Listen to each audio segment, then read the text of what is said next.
Hello all. So today we will go through a question on the applications of trigonometry. So this question I have taken from the this year board examination of 2024. So this was the question number 35 and it was of 5 marks. So this question is not much tough from the concept point of view, but it's a little means lengthier the question. तो अभी हम क्या करेंगे, ये question को like we will try to see how easily we can solve it. So let us solve. So the question is given as the angle of depression of the top and the bottom of a 50-meter high building. तो the angle of depression मतलब आपको क्या करना है, depression मतलब क्या होता है, हम अगर एक बिल्डिंग के ऊपर खड़े हैं और उसको अगर हम लोग ऐसे देखते हैं तो this is the angle of the depression. Okay, अगर मैं ये कैप का टॉप को देख रहा हूँ, सो मेरे आंख से ये जो देख रहा हूँ ये क्या है, angle of depression. Angle of elevation क्या हो जाता है, अगर मैं ऊपर कर दिया, ठीक है, और मैं क्या किया इसके कैप को देख रहा हूँ, ये हो जाता है एंगल ऑफ एलिवेशन. ओके, तो अब यहाँ पर क्या दिया हुआ है, angle of depression of the top and bottom of a 50-meter high building from the top of a tower. मतलब हम किधर खड़े हैं, हम खड़े हैं टावर के टॉप में और हम किसको देख रहे हैं, 50 मीटर हाई बिल्डिंग को. इसका मतलब टावर क्या है, डिप्रेशन का एंगल आ रहा है, मतलब क्या, टावर क्या है, बड़ा है और बिल्डिंग क्या है, छोटा है. ठीक है, अब यहाँ पर क्या बता रहा है, कितने एंगल्स ले रहे हैं हम लोग क्या ले रहे हैं, the angle of depression of the top and bottom of a 50 metre high building. मतलब हम एक टावर पे खड़े होके उस बिल्डिंग के, सपोज ये बिल्डिंग है, मैं टावर पे खड़ा हूं तो मैं ये बिल्डिंग का टॉप को देख रहा हूं एंड ये बिल्डिंग का बॉटम को देख रहा हूं. तो टॉप एंड बॉटम का जो एंगल ऑफ डिप्रेशन है वो क्या दिया हुआ है, 45 डिग्री एंड 60 डिग्री. ठीक है, अब क्या करना है, डायग्राम को करेक्टली बनाने के लिए ये जो रेस्पेक्टिवली वर्ड यूज किया है ये आपको अच्छे से समझना है. रेस्पेक्टिवली वर्ड मतलब पहला वाला पहले के साथ. तो पहला किसका बात किया है, देखो पहला टॉप का बात किया है, फिर बॉटम का. तो टॉप का डिप्रेशन कितना है, 45 डिग्री, बॉटम का डिप्रेशन कितना है, 60 डिग्री. तो ये जो रेस्पेक्टिवली मतलब क्या हो जाता है, पहला वाला एंगल पहले का, बाद वाला एंगल बाद का. ठीक है, अब हमको निकालना क्या है, find the height of the tower.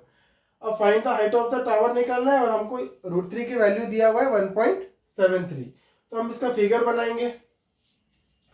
तो देखो सपोज ये एक टावर है और ये क्या है, 50 मीटर हाई बिल्डिंग है.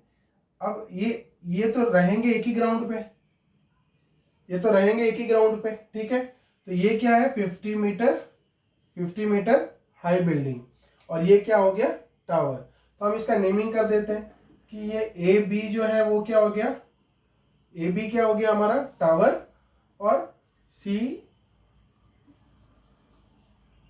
डी क्या हो गया मेरा, सी डी क्या हो गया मेरा बिल्डिंग. ठीक है, तो we will write A B is the tower and CD is the building. CD is the building. ठीक है, अब फिगर बनाना है. हम क्या बोले, the angle of depression of the top and the bottom of a 50 metre high building. मतलब इसके top को देख रहे, तो आप क्या करो, यहां से एक लाइन बनाओ पैरेलल टू द ग्राउंड. अब आप ये टॉप को देख रहे हो, ठीक है, तो एक्चुअली एंगल ऑफ डिप्रेशन ये है, ये है एंगल ऑफ डिप्रेशन. कितना दिया ये आपको, 45 डिग्री. ये 45 डिग्री होगा तो ये दोनों लाइन पैरेलल होगा, तो ये 45 डिग्री इसके साथ इधर आ जाएगा सेम. ठीक है, तो ये हो जाएगा 45 डिग्री.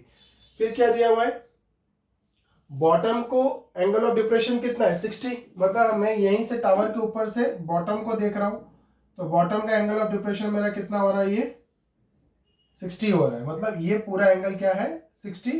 तो ये एंगल भी क्या हो जाएगा, 60 डिग्री, ऑल्टरनेट इंटीरियर एंगल. ठीक है, तो ये जो फिगर है ये कंफ्यूज करता है ऊपर वाला. तो ये वाला आप नहीं बनाए तो भी चलेगा, आप इसको ऐसे सिंपल रखोगे, ओनली एडी बनाओगे 45 डिग्री और एसी बनाओगे 60 डिग्री. ठीक है, एंगल ऑफ डिप्रेशन दिखाने का जरूरत नहीं है.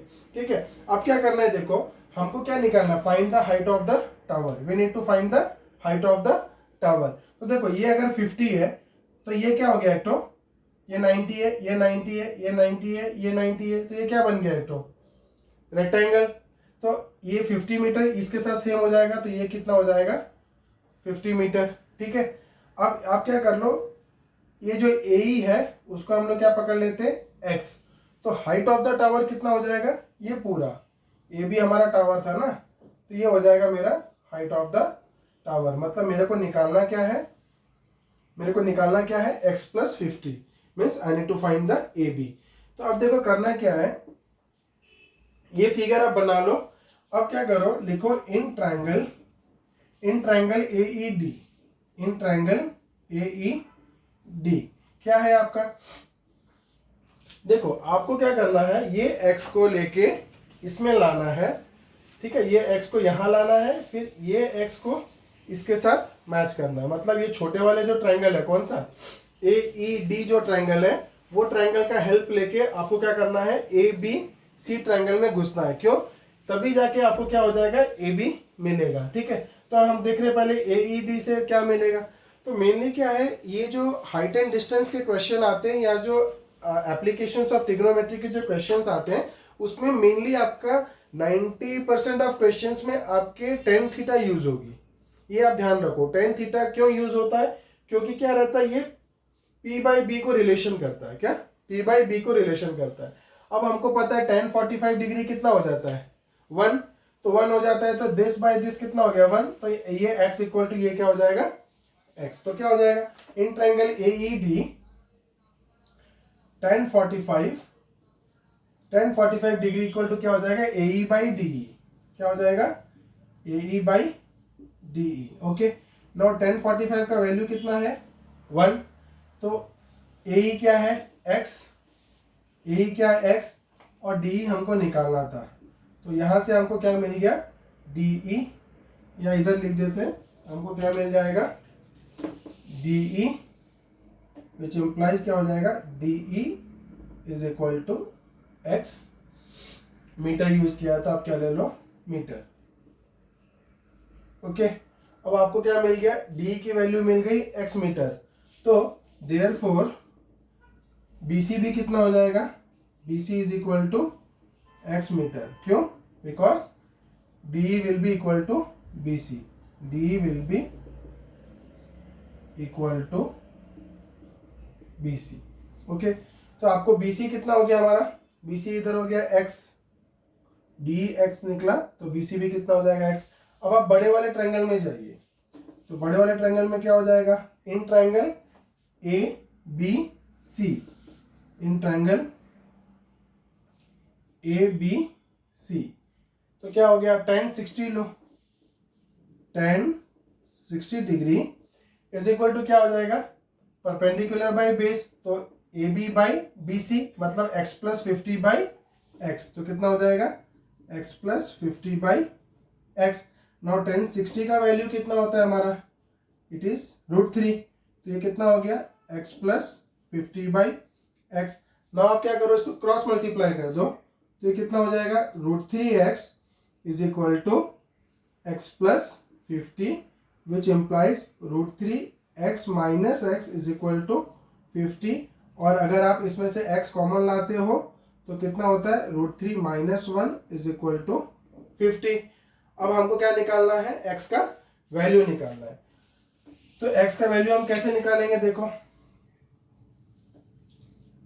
x अभी कितना हो जाएगा, x is equal to 50 by 50 whole divided by √3 minus 1, √3 minus 1।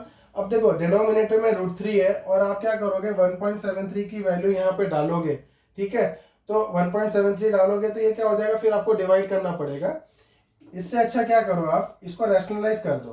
ठीक है, रैशनलाइज करने के लिए हम क्या करेंगे, न्यूमिनेटर और डिनोमिनेटर में हम √3 प्लस 1 मल्टीप्लाई करेंगे। अगर √3 प्लस 1 ऊपर नीचे मल्टीप्लाई करते हैं तो √3 माइनस 1 इंटू ये कितना हो जाएगा √3 plus 1, which implies x is equal to कितना हो जाएगा 50 into √3 plus 1 whole divided by a minus B into A plus B, A square minus B square, √3 का स्क्वायर हो गया 3 और 1 का स्क्वायर हो गया 1, तो ये कितना आ गया x is equal to 50 √3 + 1 whole divided by 2 which implies x is equal to 25 whole into √3 + 1। तो x की वैल्यू कितनी आ जाएगी? अब देखो √3 की वैल्यू कितनी दी है 1.73, उसमें 1 ऐड कर दोगे तो कितना हो जाएगा 2.73 इंटू हमको क्या करना है 25, क्या करना है 25। तो 5 3 15 5 1 5 7 35 6 3 5 2 10 13 2 3 6 2 7 14 4 1 2 2 4 5। ओके, ये कितना आता है मेरा 5 6 + 6 12 2 1 4 3 7 8 5 6 और ये 2 डिजिट का डेसिमल है तो 2 डिजिट का डेसिमल डाल दिया तो 68.25। तो x की वैल्यू कितनी आ गई 68.25 मीटर्स। लेकिन हमको क्वेश्चन में क्या पूछा था? हमको पूछा था हाइट ऑफ द टावर, और टावर कौन है AB। तो AB की वैल्यू कितनी हो जाएगी? AB की वैल्यू कितनी हो जाएगी x + 50, x + 50। तो ये कितना हो जाएगा 68.25 + 50। तो इसमें आप 50 ऐड करते हो, ठीक है, तो ये कितना हो जाता है 118.25। तो ये हो गया 118.25 मीटर्स। तो हम क्या ले सकते हैं hence the height of the tower, height of the tower is 118.25 metres. तो ये हमारी क्या हो गई आंसर निकल गई। तो बाकी इफ़ यू थिंक दैट मैंने इस वीडियो में मेरे लिए आप अगर कुछ इस वीडियो में कुछ वैल्यू मैंने ऐड किया है तो please kindly like and subscribe my channel. And further हम क्या करेंगे इसके ऊपर और क्वेश्चंस लाएंगे बेटर, और ताकि बहुत कॉन्सेप्ट्स आपके क्लियर हों और आप क्या करो एग्जाम में इजीली इसको सॉल्व कर पाओ। So thank you.